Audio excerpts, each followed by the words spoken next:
తిరుపతిలోని మహతి కళాక్షేత్రంలో అభినయ arts Hanuma awards వారి 25వ వార్షిక జాతీయ నృత్య నాటిక పోటీలు ఘనంగా ముగిశాయి. కళలు కాపాడుకోవాల్సిన బాధ్యత అందరిపై ఉందని పలువురు ప్రముఖులు కోరారు. తిరుపతిలోని మహతి కళాక్షేత్రంలో భారత ప్రభుత్వ సాంస్కృతిక శాఖ, ఆంధ్రప్రదేశ్ రాష్ట్ర సృజనాత్మక మరియు సాంస్కృతిక సమితి, టీటీడీ, హిందూ ధర్మ ప్రచార పరిషత్ వారి సంయుక్త సహకారంతో అభినయ ఆర్ట్స్ హనుమ అవార్డ్స్ వారి 25వ వార్షిక జాతీయ పద్య నాటకములు, సాంఘిక నాటిక పోటీలు, నృత్య పోటీలు ముగిశాయి. ముగింపు కార్యక్రమానికి ముఖ్య అతిథులుగా ఎమ్మెల్యే ఆరణి శ్రీనివాసులు, ఎమ్మెల్సీ సిపాయి సుబ్రహ్మణ్యం, టీటీడీ మాజీ పాలక మండలి సభ్యులు పోకల అశోక్ కుమార్ హాజరై ఈ పోటీలో విజేతలకు బహుమతులు ప్రదానం చేశారు. ఈ సందర్భంగా వారు మాట్లాడుతూ కళలు కాపాడుకోవాల్సిన బాధ్యత అందరిపై ఉందని తెలిపారు. విద్యార్థులకు విద్యతో పాటు కళలను, క్రీడలను అదనంగా నేర్పించేందుకు తల్లిదండ్రులు ప్రాధాన్యత ఇవ్వాలని కోరారు. 25 ఏళ్లుగా కళలను ప్రోత్సహిస్తున్న అభినయ ఆర్ట్స్ వ్యవస్థాపక కార్యదర్శి బిఎన్ రెడ్డి కృషిని అభినందించారు. ఆధునిక జీవన శైలితో పాత సాంప్రదాయాలకు యువత దూరంగా జరుగుతున్నా వారిలో కళల పట్ల ఆసక్తి కల్పించేలా ప్రతి సంవత్సరం నాటక, నృత్య పోటీలు నిర్వహించడం గొప్ప విషయమని తెలిపారు. బిఎన్ రెడ్డి గారు గత 25 ఏళ్లుగా చక్కటి కార్యక్రమాలని 9 రోజుల పాటు ఇవాళ నిర్వహిస్తున్నారంటే అది ఒక్కటి ఆ బిఎన్ రెడ్డి గారికి ఇది చేయగలరన్న రూపింది. ఎందుకంటే ఆయన అంటే ఒక్క ఏక సైన్యం లాగా, ఒక్క ఏకమైన ఆర్మీ లాగా మొత్తం దాన్ని బుధన వేసుకొని ప్రీతమైన ఖర్చు తొందరగా ఉంటే వాళ్ళకి అకామిడేషన్ అయితే కానీ వాళ్ళకి ఫుడ్ అయితే చాలా అయింది. కాబట్టి అయినా కానీ ఎంతో భరించి చాలా 25 ఏళ్ళుగా చేస్తున్నారంటే చాలా గొప్ప విషయం. ఆయనకున్న విజ్ఞానం మేము నిజంగా అభినందిస్తున్నాం. తప్పకుండా ఇది ముందు ఎదగాలని ప్రతి దాతలు కూడా దానికి సహకరించాలని కోరుకుంటున్నాను. అభినయ ఆర్ట్స్ అంటే బిఎన్ రెడ్డి గారు, బిఎన్ రెడ్డి గారు అంటే అభినయ ఆర్ట్స్.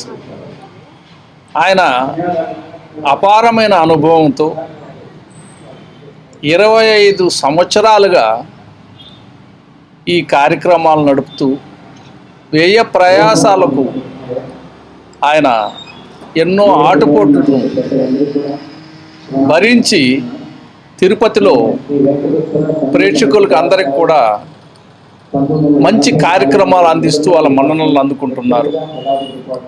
ఆయనకి ఎంత కష్టం వచ్చినప్పటికి కానీ కార్యక్రమాలు విజయవంతం చేయాలనే తపనతో భగవంతుని మీద భారం వేసి మరీ కార్యక్రమాలు నడుపుతున్నాడు. ఈ కార్యక్రమాల్లో ఎక్కడ కానీ అంత కూడా డీవియేషన్ లేకుండా నేను ఎన్నో కార్యక్రమాలు, ఎన్నో సంస్థలలో నేను చీఫ్ గెస్ట్గా వెళ్ళడం జరిగింది. ఎవరు భోజన వసతులు కూడా పెట్టి కార్యక్రమాలు జరిపే వాళ్ళు నేను చూడాల. ఎంతమంది వచ్చారు, ఎన్ని సంస్థలు వచ్చాయి, అన్నిటికి కూడా ఆయన వాళ్ళకి భోజన వసతులు కూడా చేసి అన్ని కార్యక్రమాలు విజయవంతమయ్యేటట్లు వాళ్ళందరినీ కూడా ప్రోత్సహించి ఈ కార్యక్రమాలు నిర్వహిస్తున్నందుకు ఆయన అభినందిస్తూ ఇంకా కూడా మున్ముందు కూడా భగవంతుడు ఆయనకు ఆ శక్తిని ఇచ్చి ఇంకా కార్యక్రమాలను నిర్వహించడానికి ఇంకా కొన్ని సంవత్సరాలు, ఆయనకి ఎన్ని సంవత్సరాలు ఓపిక ఉందో అన్ని సంవత్సరాలు ఈ కార్యక్రమాలు నిర్వహిస్తారని ఆశిస్తూ ఆకాంక్షిస్తున్నారు. నా అభ్యర్థన మేర, నా ప్రార్థన మేర మీరు ప్రతిరోజు మహతి కళాక్షేత్రానికి వచ్చి మా 9 రోజుల కార్యక్రమాన్ని విజయవంతం చేసిన దానికి ధన్యవాదాలు చెబుతున్నాం. ఓపికన్నంత వరకు కళల్ని కాపాడుకుంటానని, అది మా బాధ్యతని, మన కళల్ని భావితరాలు వాళ్ళకి అప్పచెప్పాలన్న ఉద్దేశంతోనే ఎంతోమంది దాతల సహకారంతో నేను ఈ కార్యక్రమం చేస్తున్నాను. తిరుమల తిరుపతి దేవస్థానం, హిందూ ధర్మ ప్రచార పరిషత్ వారి సౌజన్యం, దాతల అన్నదండలతో ఈ కార్యక్రమాలు చేస్తున్నాం. గతంలో ప్రభుత్వంలో కూడా కొంత ఉండేది. గత 2 ఏళ్ల నుంచి నాకు ప్రభుత్వం నుంచి మా సంస్థకి ఏమీ రాలేదు. అయినా గతంలో వచ్చింది కదా అని కృతజ్ఞతాభావంతో వాళ్ళ పేర్లు కూడా ప్రకటించుకుంటున్నాం. తప్పనిసరిగా ఇవాళ కాకపోయినా రేపైనా మాకు ప్రభుత్వం నుంచి వస్తుందని ఆశిస్తున్నాం.